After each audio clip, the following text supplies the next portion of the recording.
শ্বশুরের দেহ নিয়ে ফেরার পথে দুর্ঘটনা, মৃত এক, গুরুতর জখম জামাই, বর্তমানে হাসপাতালে ভর্তি। ঘাতক গাড়িটিকে শনাক্ত করেছে পুলিশ। শ্বশুরের মৃতদেহ নিয়ে ফেরার পথে মর্মান্তিক পথ দুর্ঘটনা। দুর্ঘটনায় মৃত এক, গুরুতরভাবে আহত জামাই হাসপাতালে চিকিৎসাধীন। পথ দুর্ঘটনাটি ঘটেছে দ্বিতীয় হুগলি সেতুতে। ফের নিয়ন্ত্রণহীন গতির কারণে পথ দুর্ঘটনা। দুর্ঘটনায় মৃত এক, গুরুতরভাবে আহত ব্যক্তি হাসপাতালে চিকিৎসাধীন। পরিবার সূত্রে জানা যায়, মৃত ব্যক্তির নাম মনোজ কুমার সাউ, বয়স 40 বছর। আহত ব্যক্তি মনোজ কুমারের ভাইয়ের নাম অমরনাথ সাউ, হাওড়ার বনবিহারী বসু রোডের বাসিন্দা তারা। মৃত ও আহত দুই ব্যক্তি সম্পর্কে দুই ভাই। ঘটনা সূত্রে জানা যায়, স্কুটি নিয়ে মনোজ সাউ এবং তার ভাই অমরনাথ সাউ বাড়ি থেকে বেরিয়েছিলেন শুক্রবার সকালে।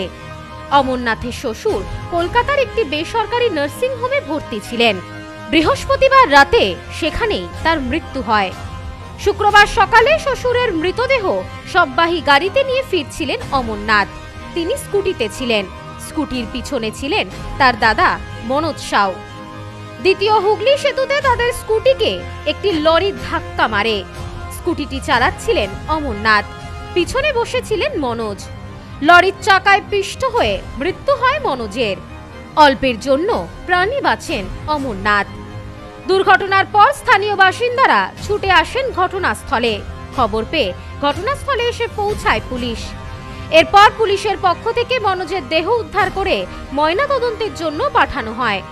পাশাপাশি অমরনাথ গুরুতরভাবে আহত হওয়ায় তাকে হাসপাতালে ভর্তি করা হয়।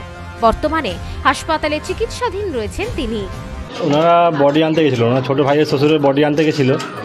আসার সময় না অ্যাম্বুলেন্সের পিছনে আসছিলো গাড়িতে পিছন দিকে লরি ধাক্কা মেরে অ্যাক্সিডেন্টটা হয়েছে। মাথার উপর দিয়ে গাড়ি তুলে দিয়েছে। অমরনাথ তখন মোটামুটি ঠিক চোটচাট লেগেছে, কিন্তু এখন এইটা নিয়ে ছুটছে। এখন রাত্রে 11টার দিকে বেরিয়েছিল আর সকালে বডি নিয়ে ওই 7টার দিকে আসছিল। তাদের দুর্ঘটনার খবর পরিবারে পৌঁছাতেই কান্নায় ভেঙে পড়ে পরিবারের সদস্যরা। এই বিষয়ে মা লক্ষ্মী সাউ জানান, আমার দুই ছেলে এদিন সকালে বেরিয়েছিল। ছোট ছেলে শ্বশুর মারা গিয়েছে সেই খবর শুনে তাকে আনতে দুই ছেলে গিয়েছিল। শ্বশুরের দেহ নিয়ে ফেরার পথে এই দুর্ঘটনাটি ঘটে। এই দুর্ঘটনায় বড় ছেলের মৃত্যু হয়েছে এবং ছোট ছেলে ছিটকে পড়ায় কোনো রকমের প্রাণী রক্ষা পায়। রাতের বেলা গেছে 11টার সময় গেছে আর বডিটা নিয়ে আসছিল সকাল 7:30 বাজে। আর বডিটা আগে ছিল আর পিছনে এরা ছিল আর ওর শ্বশুরের। তারপরে এরা আসছিল গাড়ির পিছন ওই দিক থেকে গাড়ি এসে 10 চাকা মেরে দিয়েছে। দুজন ছিটকিয়ে পড়ে গেছে দু পাশে। বড় ছেলে তো সঙ্গে সঙ্গে ডেথ হয়ে গেছে আর ছোট ছেলে এই পাশে পড়েছিল, ওরও লেগেও গেছে। অভিযোগ, ওই লরিটি বেপরোয়া গতিতে ছুটে এসে স্কুটিটিকে ধাক্কা মারে। ইতিমধ্যেই সিসিটিভি ফুটেজ দেখে লরিটিকে চিহ্নিত করা গিয়েছে। ঘাতক লরি এবং চালকের খোঁজ করছে পুলিশ।